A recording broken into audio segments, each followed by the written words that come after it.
ಎಷ್ಟೋ ವರ್ಷಗಳ ಹಿಂದೆ ದೂರದಲ್ಲಿ ಒಂದು ಸುಂದರವಾದ ಐಲ್ಯಾಂಡ್ ಇತ್ತು. ಅಲ್ಲಿ ದೊಡ್ಡ ದೊಡ್ಡ ಮರಗಳು, ಕೆರೆಗಳು, ಸಿಹಿಯಾದ ನೀರಿನ ಝರಿಗಳು. ಮತ್ತೆ ಇಲ್ಲಿನ ಒಂದು ವಿಶೇಷತೆ ಹೇಳೋದನ್ನ ಮರ್ತಿದ್ದೆ. ಇಲ್ಲಿನ ವಿಶೇಷತೆ ಏನು ಅಂದರೆ ಇಲ್ಲಿರುವ ಸುಂದರವಾದ ಕಲ್ಲುಗಳು. ಅದೇ ಕಲ್ಲಿಂದ ಸುಂದರವಾದ ಮೂರ್ತಿಗಳನ್ನ ಕೆತ್ತುತ್ತಾ ಇದ್ರು.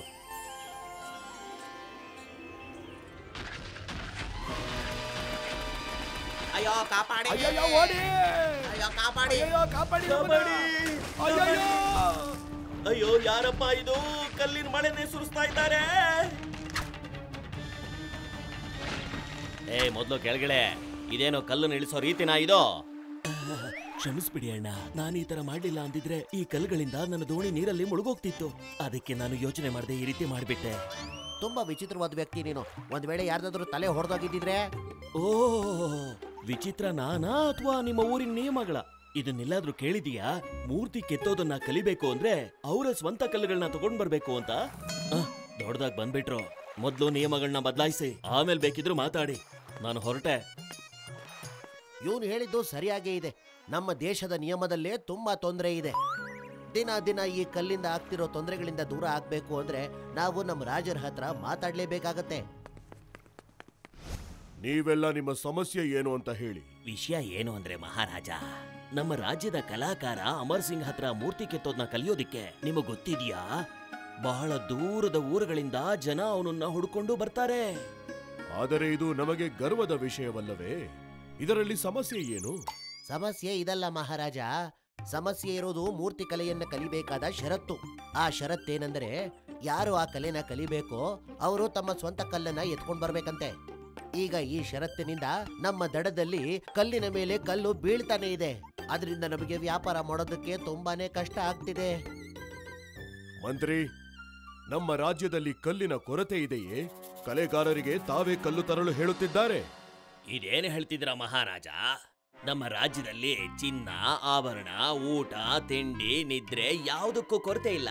ಹೀಗಿರುವಾಗ ನಮ್ಮ ರಾಜ್ಯದಲ್ಲಿ ಕಲ್ಲಿನ ಕೊರತೆ ಹೇಗಾಗುತ್ತೆ? ಹಾಗಾದರೆ ವಿಷಯವೇನು? ಅಮರ್ ಸೇನ್ ಖಂಡಿತವಾಗ್ಲೂ ಏನೋ ಯೋಚನೆ ಮಾಡಿ ಈ ಯೋಜನೆ ತಂದಿರಬೇಕು. ಈಗ ನೀವು ಒಪ್ಪಿಗೆ ಕೊಟ್ರೆ ಅಮರ್ ಸಿಂಗನ್ನ ನಾನು ಇಲ್ಲಿಗೆ ಬರೋದಿಕ್ಕೆ ಈಗ್ಲೇ ಹೇಳಿ ಕಳಿಸ್ತೀನಿ. ಬೇಡ, ಅವನು ರಾಜಶಿಲ್ಪಿ ಅಲ್ಲದೆ ನನ್ನ ಗೆಳೆಯನೂ ಕೂಡ. ಹಾಗಾಗಿ ನನ್ನ ಗೆಳೆಯನನ್ನು ನಾನೇ ಭೇಟಿ ಮಾಡಲು ಹೋಗುತ್ತೇನೆ. ಆಗ ಮಹಾರಾಜ ಹಿಂಬಿಂದು ತನ್ನ ಪ್ರಜೆಗಳನ್ನೆಲ್ಲ ಕರ್ಕೊಂಡು ಅಮರ್ ಸೇನ್ನ ಮೂರ್ತಿ ಪಾಠಶಾಲೆಗೆ ಹೋದ. ಸ್ವಯಂ ಮಹಾರಾಜರೇ ಅಲ್ಲಿಗೆ ಹೋಗಿದ್ದನ್ನ ನೋಡಿ ಅಲ್ಲಿದ್ದ ಜನರೆಲ್ಲ ಯೋಚನೆ ಮಾಡ್ತಾರೆ. ಮತ್ತೆ ಅಮರ್ ಸೇನ್ ಮಹಾರಾಜ ಇಲ್ಲಿಗೆ ಬಂದಿದ್ದ ಕಾರಣ ಏನು ಅಂತ ಕೇಳ್ತಾನೆ. ಆಗ ಮಹಾರಾಜ ಮೂರ್ತಿನ ಕೆತ್ತೋ ಕಲೆನ ಯಾರು ಕಲಿತಾರೋ ಅವರೇ ಸ್ವತಃ ಕಲ್ಲನ್ನ ತರಬೇಕು ಅಂತ ಹೇಳಿದ್ಯಲ್ಲ, ಯಾಕೆ ಅಂತ ಕೇಳ್ತಾನೆ. ಮಹಾರಾಜ, ನಮ್ಮ ರಾಜ್ಯ ತುಂಬಾ ಚಿಕ್ಕದು. ಇಲ್ಲಿನ ಮಣ್ಣು, ಮರ, ಗಿಡಗಳು ಮತ್ತೆ ಇಲ್ಲಿರೋ ಕಲ್ಲು ಎಲ್ಲ ಪ್ರಕೃತಿಯ ಒಂದು ಭಾಗಗಳು. ಪ್ರಕೃತಿ ಎಲ್ಲವನ್ನೂ ಯೋಚನೆ ಮಾಡಿ ಸೃಷ್ಟಿ ಮಾಡಿರುತ್ತೆ ಮಹಾರಾಜ. ಈ ಮಣ್ಣು, ಮರಗಳು, ಗಿಡಗಳು, ಈ ಬಂಡೆಗಳು ಎಲ್ಲವನ್ನು ಇದರಲ್ಲಿ ಯಾವುದೇ ಒಂದನ್ನ ನಾವು ನಾಶ ಮಾಡಿದ್ರೂ ಆಗ ಪ್ರಕೃತಿಯ ಸಮತೋಲನ ತಪ್ಪುತ್ತೆ. ಆಗ ಇಲ್ಲಿ ಏನೂ ಉಳ್ಕೊಳ್ಳೋದಿಲ್ಲ. ಏನು ಉಳ್ಕೊಳ್ಳಿಲ್ಲ ಅಂತ ಅಂದ್ಮೇಲೆ ಆಗ ನಾವು ನಮ್ಮ ಮುಂದಿನ ಪೀಳಿಗೆಗೆ ಏನು ಉಳಿಸೋದು? ವಾ ಅಮರ್ ಸೇನ್, ವಾ! ನಿನ್ನ ಈ ವಿಚಾರ ಕೇಳಿ ನನಗಂತೂ ತುಂಬಾ ಸಂತೋಷವಾಯಿತು. ಅದೇ ರೀತಿ ನಿಮ್ಮ ಸಮಸ್ಯೆಗೂ ಪರಿಹಾರವಿದೆ. ನೀವು ಆದಷ್ಟು ಬೇಗ ಮೂರ್ತಿ ಮಾಡೋದಕ್ಕೆ ಕಲ್ಲುಗಳನ್ನು ತರೋದಕ್ಕೆ ಖಂಡಿತವಾಗ್ಲೂ ನಾನು ಒಂದು ದಾರಿ ಮಾಡಿಕೊಡ್ತೇನೆ. ಅದರಿಂದ ನಿಮ್ಮಗಳಿಗೆ ಯಾವ ತೊಂದರೆನೂ ಆಗೋದಿಲ್ಲ. ಧನ್ಯವಾದ ಮಹಾರಾಜ, ಇದಂತೂ ಬಹಳ ಸಂತೋಷದ ವಿಷಯ. ಮಹಾರಾಜರಿಗೆ ಜಯವಾಗಲಿ, ಮಹಾರಾಜರಿಗೆ ಜಯವಾಗಲಿ. ಎಲ್ರಿಗೂ ಖುಷಿ ಆಯ್ತು. ಮಹಾರಾಜ ಹೇಳಿದ ಹಾಗೆ ಕಲ್ಲನ್ನ ತಗೊಂಡ್ ಬರೋದಿಕ್ಕೆ ತಗೊಂಡ್ ಹೋಗಕ್ಕೆ ಬೇರೆ ದಾರಿನೇ ಮಾಡಿದ್ರು. ಇದರಿಂದ ಅಲ್ಲಿದ್ದ ವ್ಯಾಪಾರಸ್ಥರು ಕೂಡ ತುಂಬಾ ಖುಷಿಯಾದ್ರು. ಕೆಲವು ವರ್ಷಗಳ ನಂತರ ರಾಜ ಹಿಮಬಿಂದುವಿನ ಜಾಗದಲ್ಲಿ ತನ್ನ ಮಗ ರಾಜ್ದೀಪ್ ಸಿಂಹಾಸನದ ಮೇಲೆ ಕೂತ್ಕೊಂಡ. ಆಗ ಎಲ್ಲಾನು ನಿಧಾನವಾಗಿ ಬದಲಾಗ್ತಾ ಬಂತು. ಯಾಕೆಂದ್ರೆ ಮಹಾರಾಜ ಹಿಮಬಿಂದು ಮತ್ತೆ ಅವನ ಮಗ ಯೋಚನೆ ಮಾಡೋದ್ರಲ್ಲಿ ತುಂಬಾನೇ ವ್ಯತ್ಯಾಸ ಇತ್ತು. ಅವನ ಪ್ರತಿ ನಿರ್ಧಾರನೂ ತನ್ನ ಸ್ವಾರ್ಥಕ್ಕಾಗಿ ಇತ್ತು. ಕೆಲವು ದಿನಗಳ ನಂತರ ಯಾರು ಸಮಸ್ಯೆ ಇದೆ ಅಂತ ಹೇಳಿದ್ರೋ ಅವರೇ ಶಿಲ್ಪಿಯಾಗಿದ್ದ ಅಮರ್ ಸೇನ್ ಮತ್ತೆ ಅವನು ಕಲ್ ತಗೊಂಬರ್ತಿದ್ದ ನಿಯಮದ ಬಗ್ಗೆ ರಾಜ್ದೀಪನ್ ಹತ್ರ ಕೆಟ್ಟದಾಗಿ ಹೇಳೋದಿಕ್ಕೆ ಶುರು ಮಾಡಿದ್ರು. ಅಮರ್ ಸೇನ್ನ ರಾಜ ದರ್ಬಾರಿಗೆ ಕರೆಸಿ. ಕ್ಷಮಿಸಿ ಮಹಾರಾಜ, ಅವರು ನಿಮ್ಮ ತಂದೆಯವರ ಉತ್ತಮ ಸ್ನೇಹಿತರು. ಹಾಗಾಗಿ ನೀವೇ ಖುದ್ದಾಗಿ ಅವ್ರ ಹತ್ರ ಹೋಗ್ಬೇಕು. ನಿಮ್ಮ ತಂದೆಯವರು ಕೂಡ ಇದೇ ರೀತಿ ಮಾಡ್ತಾ ಇದ್ರು. ನೀವೀಗ ನಮ್ಮಪ್ಪನ ಜಾಗದಲ್ಲಿ ನಾನಿದ್ದೀನಿ ಅನ್ನೋದನ್ನ ಮರಿಬೇಡಿ. ನನ್ನ ಆಜ್ಞೆಯನ್ನ ಈ ಕೂಡಲೇ ಪಾಲಿಸಿ. ಮತ್ತೆ ಕೆಲವೇ ಕ್ಷಣಗಳಲ್ಲಿ ಹೊಸ ರಾಜನ ಆಜ್ಞೆಯಿಂದ ಅಮರ್ ಸೇನ್ ಅರಮನೆಗೆ ಬರ್ತಾನೆ. ನಿಮ್ಮ ಮೂರ್ತಿ ಕಲೆಯನ್ನ ಕಲಿಯೋದಕ್ಕೆ ಕಲಾವಿದರು ಕಲ್ಲು ತರುವ ನಿಯಮವನ್ನು ನಾನು ಇವತ್ತೇ ಈಗಿನಿಂದಲೇ ಸಮಾಪ್ತಿ ಮಾಡುವ ಆದೇಶ ನೀಡುತ್ತಿದ್ದೇನೆ. ಆದ್ರೆ ಮಹಾರಾಜರೇ, ಇದರಿಂದ ನಮಗೆ ಮತ್ತೆ ನಮ್ಮ ರಾಜ್ಯಕ್ಕೆ ತುಂಬಾ ಹಾನಿಯಾಗುತ್ತೆ. ಹಾನಿ ಲಾಭವನ್ನ ನೀವು ನಮ್ಮ ಮೇಲೆ ಬಿಟ್ಟುಬಿಡಿ. ಏಕೆಂದರೆ ನನಗೆ ಗೊತ್ತಾಗಿದೆ, ಈ ಕಲ್ಲು ತರುವ ನಿಯಮದ ಕಾರಣದಿಂದ ಎಷ್ಟೋ ಕಲಾವಿದರು ಇಲ್ಲಿಗೆ ಬರಲು ಆಗುತ್ತಿಲ್ಲ. ಅದಕ್ಕಾಗಿ ಯಾವ ನಿಯಮವೂ ಇಲ್ಲ ಅಥವಾ ಕಲಾವಿದರು ಬರಲು ಹಿಂಜರಿಯುವುದಿಲ್ಲ. ಜನ ಬಂದರೆ ವ್ಯಾಪಾರವಾಗುತ್ತದೆ, ವ್ಯಾಪಾರವಾದರೆ ಲಾಭ ಹೆಚ್ಚಾಗುತ್ತದೆ.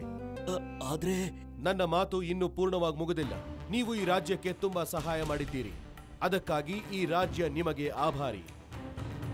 ಆದರೆ ಈಗ ನೀವು ವಿಶ್ರಾಂತಿ ತಗೊಳ್ಳೋ ವಯಸ್ಸು. ಅದಕ್ಕೆ ನಿಮಗೀಗ ಕೆಲಸದಿಂದ ಮುಕ್ತಿ ಸಿಗುತ್ತದೆ. ಹಾಗೆ ಆಗ್ಲಿ ಮಹಾರಾಜ. ತನ್ನ ಸ್ವಾರ್ಥಕ್ಕೋಸ್ಕರ ಮಹಾರಾಜ ರಾಜ್ದೀಪ್ ಯಾರ ಬಗ್ಗೆನೂ ಸ್ವಲ್ಪ ಕೂಡ ಯೋಚನೆ ಮಾಡ್ತಿರ್ಲಿಲ್ಲ. ಹೊಸ ನಿಯಮ ಜಾರಿಗೆ ಬಂದ್ಮೇಲೆ ಬೇರೆ ಊರಿನ ಜನಗಳೆಲ್ಲ ಈ ಊರಿಗೆ ಬರೋದಿಕ್ಕೆ ಶುರು ಮಾಡ್ಕೊಂಡ್ರು. ಹೀಗೆ ಅನಾವಶ್ಯಕವಾಗಿ ಅಗದು ಕಲ್ಲನ್ನ ತೆಗಿತಾ ಇದ್ರು.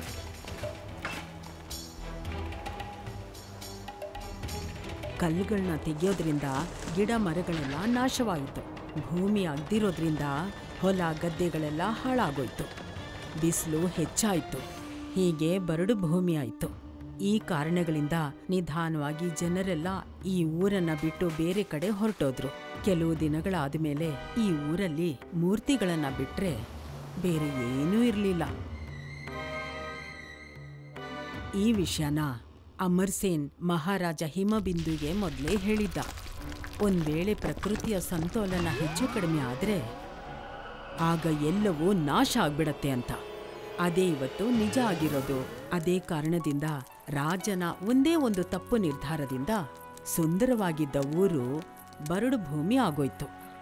ಖುಷಿಯಿಂದ ಇದ್ದಿದ್ದ ಜನರೆಲ್ಲ ತಮ್ಮ ತಮ್ಮ ಮನೆ ಮಠಗಳನ್ನೆಲ್ಲ ಬಿಟ್ಟು ಬೇರೆ ಊರಿಗೆ ಹೋಗೋ ಅಂತ ಪರಿಸ್ಥಿತಿ ಬಂದ್ಬಿಡ್ತು.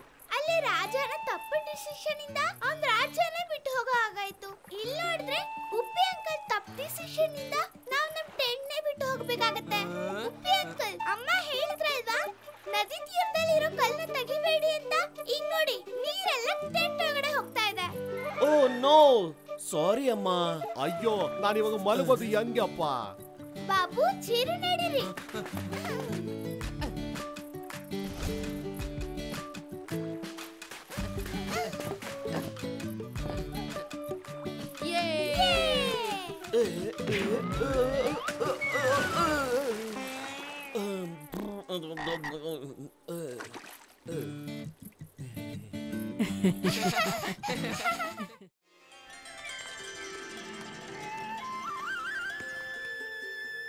ಕಾಂಚಿ ವಿಜಯನಗರದ ಬುನ್ಕರ್ ಅಂದ್ರೆ ಒಬ್ಬ ರೇಷ್ಮೆಗಾರನ ಮಗಳಾಗಿದ್ಲು. ಅವಳು ನೋಡಕ್ಕೆ ತುಂಬಾ ಸುಂದರವಾಗಿ ಮತ್ತೆ ಒಳ್ಳೆ ಕೆಲಸಗಾರ್ತಿ ಆಗಿದ್ಲು. ಒಂದು ಸಲ ಮಹಾರಾಜ ವಿದ್ಯಾಧರನ ಮಗ ಶ್ರೀರಾಮ್ ಹಾಗೆ ಸುತ್ತಾಡೋದಿಕ್ಕೆ ಹೋಗಿದ್ದ. ಆಗ ಅವನ ದೃಷ್ಟಿ ಕಾಂಚಿ ಮೇಲ್ ಬಿತ್ತು. ಆಗ ಅವಳು ಚರ್ಕದಲ್ಲಿ ನೇಯ್ತಾ ಕೂತಿದ್ಲು.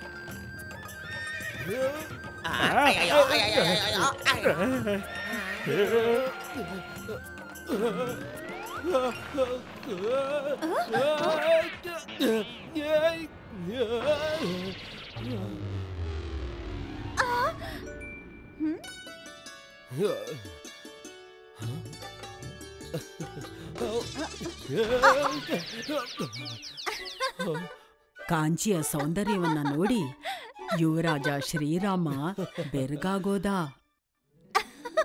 ಇಷ್ಟು ಸುಂದರವಾಗಿರೋ ಹುಡುಗಿನ ನನ್ನ ಜೀವನದಲ್ಲೇ ನೋಡಿಲ್ಲ ಅಂತ ಅನ್ಕೊಂಡ. ಆ ಕೂಡ್ಲೆ ಅವನು ಕಾಂಚಿನ ಮದ್ವೆ ಆಗ್ಬೇಕು ಅಂತ ನಿರ್ಧಾರ ಮಾಡ್ಕೊಂಡ.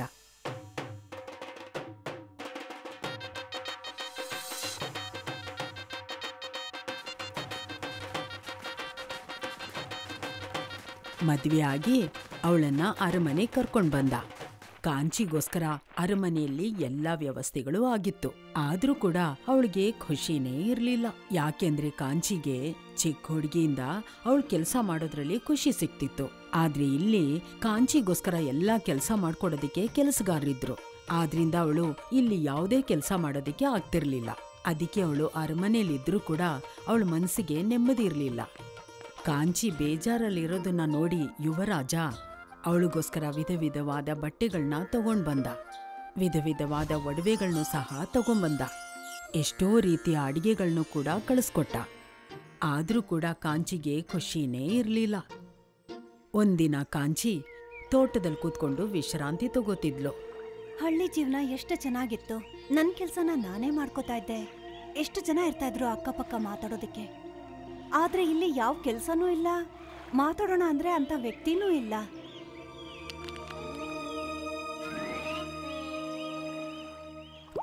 ಓ ಓ ಇದೆಂತ ಹುಳ? ಇದಕ್ ಮುಂಚೆ ಯಾವತ್ತೂ ನೋಡೇ ಇಲ್ಲ. ಕಾಂಚಿ ಇದಕ್ಕೂ ಮುಂಚೆ ಇಂಥ ಹುಳನ ಯಾವತ್ತೂ ನೋಡಿರ್ಲಿಲ್ಲ. ಅದು ಕುಕ್ಕೂನ್ ಆಗಿತ್ತು. ಆ ಕುಕ್ಕೂನ್ ಮೈಯಿಂದ ದಾರ ಬರ್ತಿತ್ತು. ಅದು ರೇಷ್ಮೆ ದಾರ, ಅಂದ್ರೆ ಸಿಲ್ಕ್ ಆಗಿತ್ತು. ಇದೇನಿದು? ಯಾವ್ದೋ ದಾರ ಅನ್ಸತ್ತೆ. ಎಷ್ಟು ಮೆತ್ತಗಿದೆ. ಇದ್ರಲ್ಲಿ ನಾನು ಎಷ್ಟು ಒಳ್ಳೆ ಬಟ್ಟೆ ಮಾಡ್ಬೋದು. ಸೈನಿಕ್ರೇ, ಹೇಳಿ ರಾಜ್ಕುಮಾರಿ. ಈ ಮರದಲ್ಲಿ ರೇಷ್ಮೆ ಹುಳ ಎಷ್ಟೆಲ್ಲ ಇದೆಯೋ ಅದನ್ನೆಲ್ಲ ಒಟ್ಟುಗೂಡ್ಸಿ ಮತ್ತೆ ಬಿಸಿ ನೀರಲ್ಲಿ ಹಾಕಿ ಇದ್ರ ದಾರನ ಹೀಗ್ ತೆಗಿರಿ. ಅಯ್ಯೋ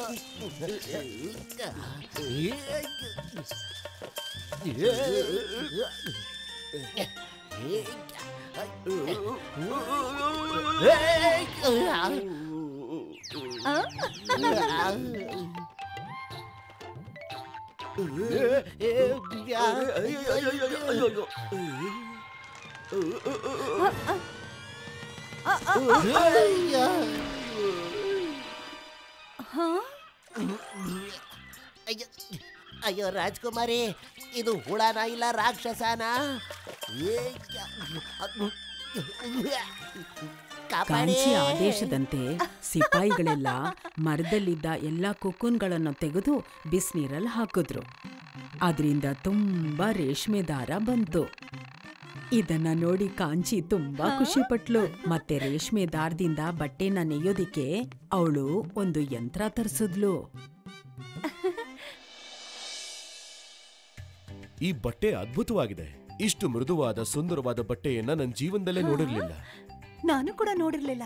ಮತ್ತೆ ನನಗ್ ತುಂಬಾ ಖುಷಿ ಆಗ್ತಾ ಇದೆ ನಿಮಗಿಷ್ಟ ಆಯ್ತಲ್ಲ ಅಂತ. ನಾನು ಇದೇ ತರ ಬೇರೆ ಬಟ್ಟೆಗಳನ್ನು ಮಾಡಕ್ ಇಷ್ಟಪಡ್ತೀನಿ. ಹಾ ಹಾ ರಾಜ್ಕುಮಾರಿ, ನೀವ್ ಎಷ್ಟು ಬೇಕಾದ್ರೂ ಬಟ್ಟೆಗಳನ್ನ ತಯಾರು ಮಾಡಿ.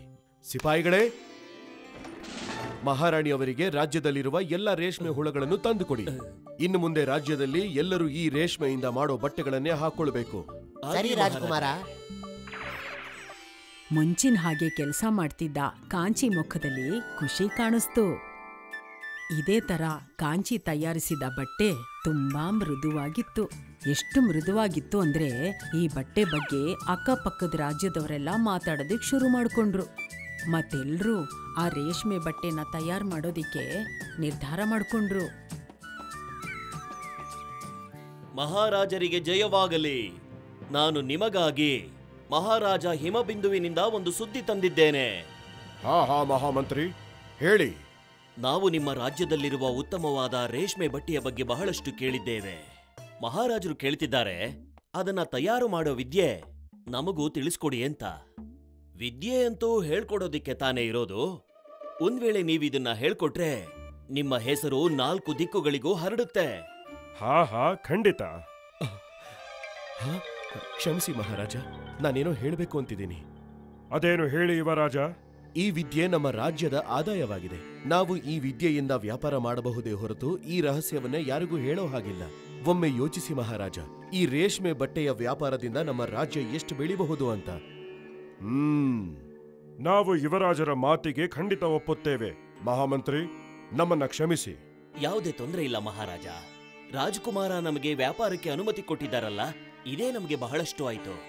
ಹೀಗೆ ವಿಜಯನಗರದ ಅಕ್ಕಪಕ್ಕದ ರಾಜ್ಯದವರೆಲ್ಲ ರೇಷ್ಮೆ ಬಟ್ಟೆಗಳ ವ್ಯಾಪಾರ ಶುರು ಮಾಡ್ಕೊಂಡ್ರು. ಈ ವಿದ್ಯೆ ಬೇರೆ ಯಾವುದೇ ರಾಜ್ಯದವರಿಗೆ ಗೊತ್ತಾಗಬಾರ್ದು ಅಂತ ಮಹಾರಾಜ ಆದೇಶ ಮಾಡ್ದ. ವಿಜಯನಗರದಿಂದ ಯಾವುದೇ ರೇಷ್ಮೆ ಹುಳ ಆಗಿರ್ಲಿ, ರೇಷ್ಮೆ ದಾರ ಆಗಿರ್ಲಿ ವಿಜಯನಗರದಿಂದ ಆಚೆ ತಗೊಂಡು ಹೋಗ್ಬಾರ್ದು ಅಂತ ಆದೇಶ ಕೊಟ್ಟಿದ್ದ. ಈ ವಿದ್ಯೆಯನ್ನು ಯಾರಿಗೂ ಹೇಳ್ಬಾರ್ದು ಅನ್ನೋ ಆದೇಶ ಮಾಡಿದ್ದ. ರೇಷ್ಮೆ ಬಟ್ಟೆಯ ವ್ಯಾಪಾರದಿಂದ ವಿಜಯನಗರ ತುಂಬಾ ಅಭಿವೃದ್ಧಿ ಆಯ್ತು. ಹಾಗೆ ಶ್ರೀಮಂತ ರಾಜ್ಯ ಕೂಡ ಆಯ್ತು. ಈ ಸೀರೆಗಳು ಎಷ್ಟ್ ಚೆನ್ನಾಗಿದೆ. ಇದೆಲ್ಲ ಯಾರಿಗೋಸ್ಕರ? ನಿನ್ಗೋಸ್ಕರ. ನನ್ಗೋಸ್ಕರನಾ? ಮರ್ತೋದ್ಯಾ, ಇವತ್ ನಿನ್ಗೆ ವಿದಾಯ ಹೇಳೋಂತ ಸಮಯ. ಬೇರೆ ರಾಜ್ಯಗಳಲ್ಲಿ ನಾವ್ ತಯಾರು ಮಾಡಿರೋಂತ ರೇಷ್ಮೆ ಬಟ್ಟೆ ವ್ಯಾಪಾರ ಮಾಡ್ತಾರೆ. ನಮ್ಮ ರಾಜ್ಯದ ರಾಜಕುಮಾರಿಗೆ ವಿದಾಯ ಹೇಳೋವಾಗ ರೇಷ್ಮೆ ಸೀರೆ ಕೊಡ್ಲೇಬೇಕಲ್ವಾ? ನನ್ಗೆ ರೇಷ್ಮೆ ಯಂತ್ರದಿಂದ ಬಟ್ಟೆ ನೇಯೋದು ಅಂದ್ರೆ ತುಂಬಾ ಇಷ್ಟ. ನಾನ್ ಬರೀ ಸೀರೆ ಅಷ್ಟೇ ಅಲ್ಲ, ನನ್ ಜೊತೆ ಇಲ್ಲಿಂದ ರೇಷ್ಮೆ ಹುಳನ ತಗೊಂಡ್ ಹೋಗ್ತೀನಿ. ಯಾಕೆಂದ್ರೆ ನಾನು ಇಲ್ಲಿಂದ ಅಲ್ಲಿಗೆ ಹೋಗಿ ರೇಷ್ಮೆ ಬಟ್ಟೆಗಳನ್ನ ಮಾಡ್ಬೋದು. ಈ ತರ ತಪ್ಪನ್ನ ಮಾಡ್ಬೇಡ ಮಲ್ಲಿಕಾ. ಮಹಾರಾಜರು ಆದೇಶ ಕೊಟ್ಟಿದ್ದಾರೆ. ನೀನ್ ಮರ್ತ್ಬಿಟ್ಟಿದ್ಯಾ? ನಮ್ಮ ರಾಜ್ಯ ಬಿಟ್ಟು ಹೋಗೋಕು ಮುಂಚೆ ಎಲ್ರು ತಪಾಸಣೆ ನಡೆಸ್ತಾರೆ. ಒಂದ್ ವೇಳೆ ಸಿಕ್ಕಾಕೊಂಡ್ರೆ ಶಿಕ್ಷೆ ಆಗತ್ತೆ. ಮತ್ತೆ ನಾನೇನ್ ಮಾಡ್ಲಿ? ಏನು ಮಾಡ್ಬೇಡ. ನಿನಗ್ ಯಾವಾಗ ರೇಷ್ಮೆ ಸೀರೆ ಬೇಕು ಅನ್ಸತ್ತೋ ಆಗ ಯಾರನ್ನಾದ್ರೂ ಕಳ್ಸು, ನಾನ್ ಕಳಿಸ್ಕೊಡ್ತೀನಿ. ಮಲ್ಲಿಕಾ ಮಹಾರಾಜ ವಿದ್ಯಾಧರನ ತಮ್ಮನ ಮಗಳಾಗಿದ್ಲು. ಅವಳಿಗೆ ಕೆಲವು ದಿನಗಳ ನಂತರ ಪಕ್ಕದ ರಾಜ್ಯದ ಮಹಾರಾಜನ ಜೊತೆ ಮದ್ವೆ ಕೂಡ ಆಯ್ತು. ರೇಷ್ಮೆ ಬಟ್ಟೆ ಮಾಡೋದಿಕ್ಕೆ ಮಲ್ಲಿಕಾ ಕಾಂಚಿಗೆ ಯಾವಾಗ್ಲೂ ಸಹಾಯ ಮಾಡ್ತಿದ್ಲು.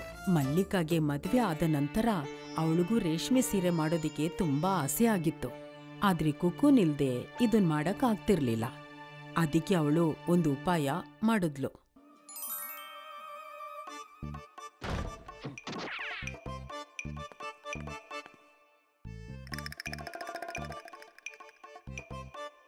ನಾನು ನೋಡ್ತೀನಿ ಈ ರೇಷ್ಮೆ ಹುಳನ ತಗೊಂಡ್ ಹೋಗೋದ್ರಿಂದ ಯಾರ್ ತಡಿತಾರೆ ಅಂತ.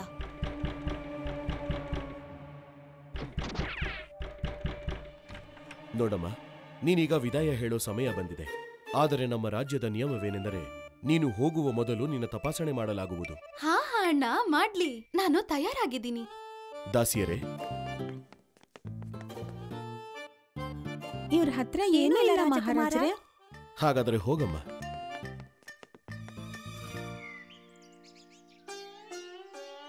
ಮಲ್ಲಿಕಾ ತನ್ನ ಬುದ್ಧಿನ ಉಪಯೋಗಿಸಿ ಕುಕ್ಕುನ ತಗೊಂಡು ಬೇರೆ ರಾಜ್ಯಕ್ಕೆ ಹೋದ್ಲು.